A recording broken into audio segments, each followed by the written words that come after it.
मित्रों नमस्कार। शिक्षा संसार ऑनलाइन चैनल पर आप सभी का बहुत बहुत स्वागत है। मित्रों, आप सभी जानते हैं इस चैनल के माध्यम से हम शिक्षा जगत से जुड़ी विभिन्न प्रतियोगी परीक्षाओं के संबंध में आपसे समय समय पर बातचीत करते हैं। हालांकि तमाम व्यस्तताओं की वजह से आपसे रेगुलर नीति प्रति बातचीत नहीं हो पा रही है, लेकिन हमारा प्रयास रहेगा कि हम नए नए विषय को लेकर आपसे ज़्यादा से ज़्यादा बातचीत करें। मित्रों, आप सभी जानते हैं इस समय विश्वविद्यालयों में पीएचडी एडमिशन का दौर चल रहा है। तमाम अभ्यर्थियों ने पीएचडी एंट्रेंस दे रखा है और अच्छे नंबरों से पास भी हो गए हैं। उनके सामने अब जो समस्या आ रही है वो ये आ रही है कि वो सिनॉप्सिस कैसे बनाएं या किस विषय पर सिनॉप्सिस बनाएं जिससे उनका एडमिशन यूनिवर्सिटी में पीएचडी के लिए हो जाए। बेसिकली उनके सामने मुख्य समस्या सिनॉप्सिस बनाने की आ रही है। तो आज इस वीडियो में हम बहुत ही आसान ढंग से, बहुत ही सरलतापूर्वक समझेंगे कि हमको एक कंप्लीट सिनॉप्सिस कैसे बनानी है जिसको हम ले जाएं यूनिवर्सिटी में तो वह सिनॉप्सिस रिजेक्ट भी ना हो और हमारा पीएचडी में दाखिला भी हो जाए। तो बेसिकली सिनॉप्सिस बनाने का सामान्य तरीका क्या है, आज इस विषय पर हम बातचीत करेंगे। मित्रों, सबसे पहले तो यदि आपने पीएचडी का एंट्रेंस दे दिया है, उसमें पास हो गए हैं और अब आपको सिनॉप्सिस बनाना है, तो सबसे पहले आपको ये डिसाइड करना पड़ेगा कि मैं हिंदी विषय में बातचीत करूंगा कि आपको सिनॉप्सिस कैसे बनानी है।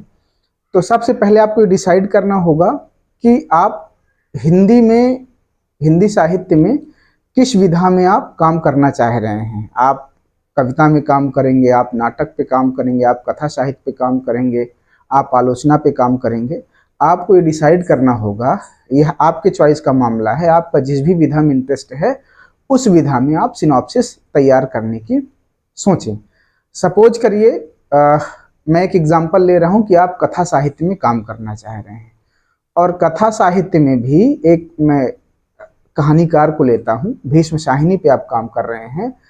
तो आपको सबसे पहले ये बिल्कुल क्लियर कट अपने दिमाग में सोचना होगा कि आपको किस रचनाकार पर, किस लेखक पर आपको या किस कवि पर, यदि आप कविता में काम कर रहे हैं तो आप किस कवि पर काम करेंगे, यदि आप कथा साहित्य में काम करना चाह रहे हैं तो आप कौन से कहानीकार, कौन से उपन्यासकार पर काम करेंगे, आपको ये डिसाइड करना होगा। ये डिसाइड कर लेने के बाद सिनॉप्सिस बनाने की आगे की प्रक्रिया शुरू होती है। सपोज करिए आप भीष्म शाहिनी पर काम करना चाह रहे हैं, भीष्म शाहिनी के कथा साहित्य पर। तो सबसे पहले आपको एक शीर्षक का चुनाव करना पड़ेगा और मेरी सलाह ये है कि अगर आपके संबंध में, आपके जान पहचान में कोई प्रोफेसर आदि हैं तो उनसे आप अपने शीर्षक का चुनाव करने के लिए कहें। उनसे आप अनुरोध करें कि कोई शीर्षक आपको पीएचडी टॉपिक के लिए, पीएचडी के लिए सुझाएं, क्योंकि अगर वो शीर्षक सुझाएंगे तो वह शीर्षक ठीक होगा, उस पर काम करने की संभावना होगी। बहुत संभव है कि आप अच्छे शीर्षक का चुनाव न कर पाएं, इसलिए किसी गाइड या किसी साहित्य के अच्छे जानकार से ही, प्रोफेसर आदि से ही आप अपने शीर्षक का चुनाव करने के लिए अनुरोध करें। सपोज करिए आप भीष्म शाहिनी पे काम करना चाहते हैं, आपने एक शीर्षक का चुनाव कर लिया कि भीष्म शाहिनी के कथा साहित्य में मध्य वर्ग पे हम काम करेंगे। तो जो पहली हेडिंग आपको सिनॉप्सिस में लिखनी होती है वह होती है प्रस्तावना। प्रस्तावना, या जिसे कहीं कहीं भूमिका भी कहा जाता है, लोग भूमिका भी लिखते हैं। तो प्रस्तावना लिखने में आपको कोई बहुत विशेष कठिनाई नहीं होनी चाहिए। प्रस्तावना का तात्पर्य है कि आपने जो टॉपिक डिसाइड किया है, जो शीर्षक का आपने चुनाव किया है, उस पर आपको 5-6 पेज, जैसे आप किसी लॉन्ग क्वेश्चन का आंसर लिखते हैं वैसी 5-6 पेज आपको प्रस्तावना लिख लेनी है। जैसे भीष्म शाहिनी के कथा साहित्य में यदि मध्यवर्ग विषय आपने चुनाव किया है और आपको इस टॉपिक पर यदि प्रस्तावना लिखना हो तो भीष्म शाहिनी के उपन्यासों में और कहानियों में मध्य वर्ग का चित्रण कैसे हुआ है और किन किन उपन्यासों में मध्य वर्ग का जिक्र भीष्म शाहिनी ने किया है, उसी को छांट करके आपको 5-6 पेज अपने कॉपी में लिखना है प्रस्तावना। प्रस्तावना के बाद जो दूसरी हेडिंग होती है वह आपकी हेडिंग होगी शोध का उद्देश्य। आप जिस विषय पर शोध करना चाह रहे हैं उसका उद्देश्य क्या है। तो आप शोध का उद्देश्य में 2-3 लाइन, 4 लाइन लिख देंगे कि भीष्म शाहिनी का जो मूल्यांकन हुआ है वह सांप्रदायिक दृष्टिकोण इत्यादि से ज़्यादा हुआ है। ज़्यादातर अभ्यर्थियों ने, ज़्यादातर विद्यार्थियों ने, शोधार्थियों ने सांप्रदायिक दृष्टिकोण से भीष्म शाहिनी को देखा है। मध्यवर्गीय दृष्टिकोण से भीष्म शाहिनी का मूल्यांकन कम किया गया है, इसलिए मेरा उद्देश्य प्रस्तुत शोध के अंतर्गत भीष्म शाहिनी के कथा साहित्य में मध्यवर्ग आदि का चित्रण करना रहेगा। ये आपका 3-4 लाइन में आप शोध का उद्देश्य लिख देंगे। इसके बाद जो अगली हेडिंग आप लिखेंगे, तीसरी हेडिंग, वो होगी शोध की सीमाएं, संभावनाएं और महत्व। शोध की सीमाएं, संभावनाएं और महत्व का क्या तात्पर्य है, आप ये बताएंगे। सीमाएं का मतलब है कि किसी भी शोध की अपनी एक निश्चित सीमा होती है। आपको भीष्म साहिनी के कथा साहित्य के अंतर्गत ही बंधकर अपना शोध कार्य करना होगा, यह इसकी सीमा हो जाएगी, है ना। आप बताएंगे कि हम मेरे शोध कार्य की सीमा यह होगी कि मुझे भीष्म साहिनी के कथा साहित्य के अंतर्गत बंधकर ही कार्य करना होगा। संभावनाएं क्या है कि अभी भीष्म साहिनी में मध्यवर्गीय चेतना को लेकर ज़्यादा काम नहीं हुआ है, इसलिए इस विषय पर कार्य करने की संभावनाएं बनी हुई हैं और यह मेरा मौलिक कार्य होगा। इस तरह से आप भीष्म साहिनी का जो आप रिसर्च टॉपिक बना रहे हैं, सीमाएं, संभावनाएं और महत्व के अंतर्गत आप ये बातें लिखेंगे। मित्रों, इसके आगे जो चौथी हेडिंग आप डालेंगे, किसी भी टॉपिक का आप चुनाव करें, उसमें ये हेडिंग कॉमन होती है। पहली हेडिंग होगी प्रस्तावना, दूसरी हेडिंग होगी शोध का उद्देश्य, तीसरी हेडिंग होगी शोध की सीमाएं, संभावनाएं और महत्व, चौथी हेडिंग होगी आपकी शोध प्रविधि, कि आप कौन कौन सी शोध प्रविधियों का प्रयोग करेंगे, है ना। कौन कौन सी शोध प्रविधियों या पद्धतियों का प्रयोग आप अपने शोध कार्य में करेंगे। तो बेसिकली मानविकी विषयों में हिंदी में 2-3 प्रविधियों का प्रयोग किया जाता है। आप बताएंगे कि हम ऐतिहासिक, समाजशास्त्री और तुलनात्मक प्रविधियों का प्रयोग अपने शोध कार्य के अंतर्गत करेंगे। यही 2-3 लाइन आपको शोध प्रविधि के अंतर्गत लिखना है। इसके बाद जो अगली हेडिंग होगी, 5वीं हेडिंग, अध्याय विभाजन। यह एक महत्वपूर्ण कार्य होता है। अगर आप किसी गाइड या किसी प्रोफेसर के सलाह से अपना रिसर्च प्रपोजल बना रहे हैं, तो आप उन्हीं से अध्याय विभाजन के लिए भी कहें कि सर आप हमारा अध्याय विभाजन कर दें, क्योंकि आप अपने रिसर्च टॉपिक को, रिसर्च प्रपोजल को जितने अध्याय में बांटेंगे, फाइनली जब आप शोध प्रबंध लिखते हैं, अपनी थीसिस लिखते हैं, तो उन्हीं अध्यायों में बंद करके आप अपना कार्य पूरा करते हैं। आप अपना लेखन कार्य उन्हीं अध्यायों के अंतर्गत करते हैं। तो यह एक महत्वपूर्ण कार्य है, अध्याय विभाजन एक महत्वपूर्ण कार्य है। तो कोशिश करें कि किसी प्रोफेसर से ही आप अध्याय विभाजन करवाएं, जिनको अच्छे से साहित्य की समझ हो। तो या तो प्रोफेसर हों या तो उनको साहित्य की बेहतर समझ हो आपकी नज़र में, तो उनसे आप अध्याय विभाजन करने के लिए कहें। जैसे यदि आप भीष्म साहिनी के कथा साहित्य पर मध्यवर्ग में काम कर रहे हैं, तो अध्याय विभाजन के अंतर्गत आप 5 से 6 चैप्टर में अपने रिसर्च प्रपोजल को आप बांटेंगे।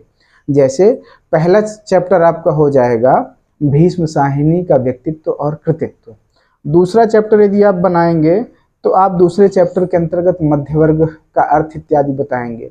तीसरा चैप्टर आप बना लेंगे भीष्म साहिनी की कहानियों में मध्यवर्ग की क्या स्थिति है। चौथा चैप्टर आप बना लेंगे भीष्म साहिनी के उपन्यासों में मध्यवर्ग की क्या स्थिति है। और 5वां चैप्टर आप बना लेंगे भीष्म साहिनी की भाषा शैली। इस तरह से मैंने एक मोटी मोटा बात बताई, मैंने अध्याय विभाजन नहीं किया, आपको सुझाया कि इस तरह से अध्याय विभाजन होता है। और यह अध्याय विभाजन महत्वपूर्ण कार्य है, क्योंकि आपका शोध प्रारूप जितने अध्याय में विभक्त होगा, फाइनली आपको थीसिस उतने ही अध्यायों में लिखना पड़ेगा। इसके बाद मित्रों जो छठी हेडिंग आती है वो है संदर्भ ग्रंथ सूची। संदर्भ ग्रंथ सूची का क्या तात्पर्य है कि आपने अपने रिसर्च प्रपोजल में, सिनॉप्सिस में कौन कौन से ग्रंथों का अध्ययन किया है। तो संदर्भ ग्रंथ सूची को 2 भागों में बांटा गया है। एक पहला आधार ग्रंथ सूची और दूसरा सहायक ग्रंथ सूची।